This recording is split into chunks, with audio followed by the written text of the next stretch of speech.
Online जानकारी news में आप सभी का स्वागत है। अमेरिका के अंदर 47वें राष्ट्रपति पद के लिए डोनाल्ड ट्रंप ने राष्ट्रपति पद की शपथ ले ली है और वो अब 47वें राष्ट्रपति बन चुके हैं।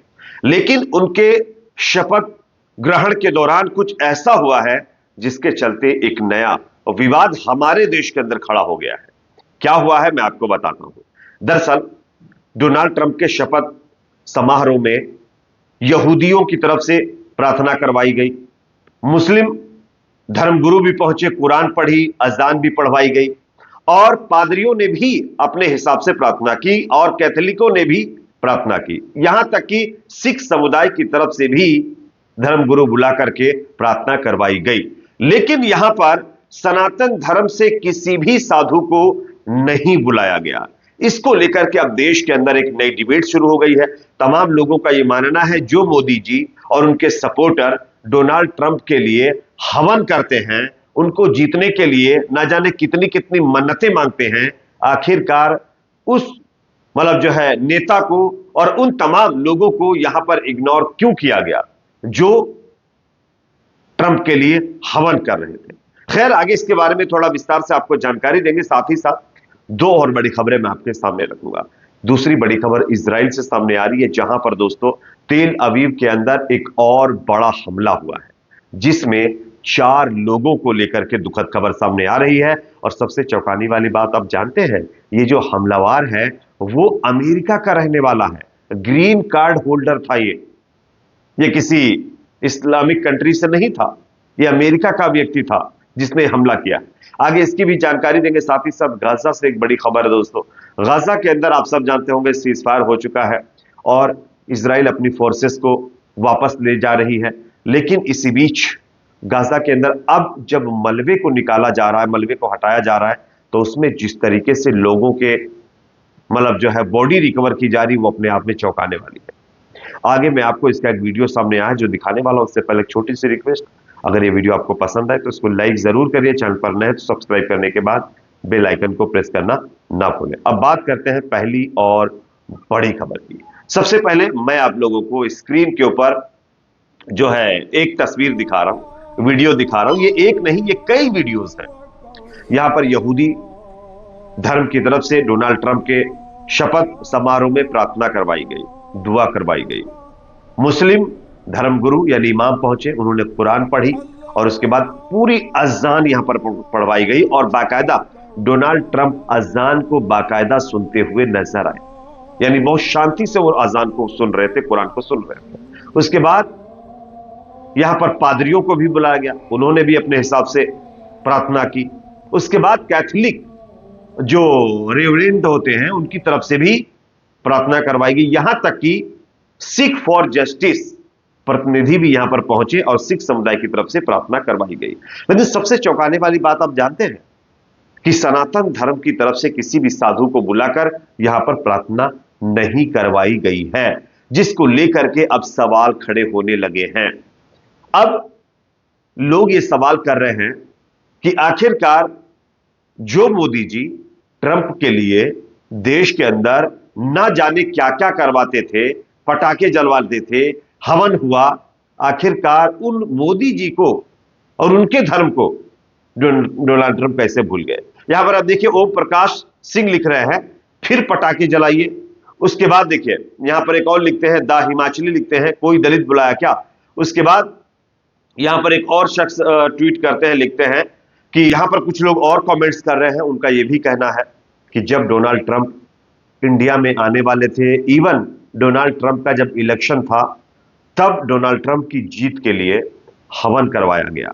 न जाने और कितने प्रार्थनाएं यहां पर की गई और उसी धर्म को डोनाल्ड ट्रंप अपने शपथ समारोह के दौरान भूल गए। यह कैसे हो सकता है। तमाम लोगों की तरफ से यह भी कहा जा रहा है कि मोदी जी को इस बात का ध्यान रखना चाहिए कि डोनाल्ड ट्रंप के सामने उनकी क्या अहमियत है। खैर, ये लोगों की राय है, मेरी अपनी नहीं है। जैसा लोग कह रहे हैं उस तरीके से मैं आपको बता रहा हूं।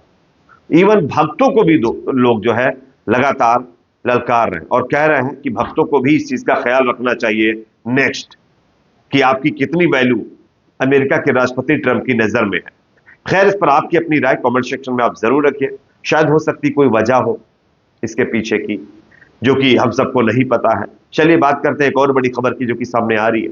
इजराइल के अंदर तेल अवीव में एक जबरदस्त हमला हुआ है दोस्तों, जिसमें 4 लोग घायल हो गए हैं। सबसे चौंकाने वाली बात यह हुई है कि अमेरिका के ग्रीन होल्डर ने यहां पर यह हमला किया है। मैं आपको पूरी खबर स्क्रीन पर दिखा रहा हूं, आप देख सकते हैं। इजराइल के तेल अवीव में मंगलवार यानी 21 जनवरी की शाम को एक हमले में 4 लोगों को चाकू घोंपकर घायल कर दिया गया है। इस हमले ने देश की सुरक्षा और इमिग्रेशन नीतियों को लेकर चिंता बढ़ा दी है। बताया जा रहा है कि हमलावर की पहचान जो है एक अमेरिकी ग्रीन होल्डर के तौर पर की गई है और ये इजराइल में रह रहा था और इसी की तरफ से यह हमला किया गया है। हालांकि हमलावर को इजरायली सेना की तरफ से खत्म कर दिया गया है, लेकिन सबसे चौंकाने वाली बात तो यह है कि आखिरकार यह शख्स जो अमेरिका का वीजा लेकर के यहां पर रह रहा था, उसने इतनी बड़ी घटना को अंजाम कैसे दे दिया। यह अपने आप में दिखाता है कि इजराइल की खुफिया एजेंसी मोसाद, इजराइल की सेना यह पूरी तरीके से अपनी सुरक्षा करने में विफल हो रही है। यह अपने आप में कहीं ना कहीं इजराइल के लिए एक बहुत बड़ा झटका है। अब एक और बड़ी खबर दोस्तों सामने आ रही है, जो कि गाजा से है। गाजा के अंदर इजराइल के किए हुए कारनामे अब दिखाई दे रहे हैं।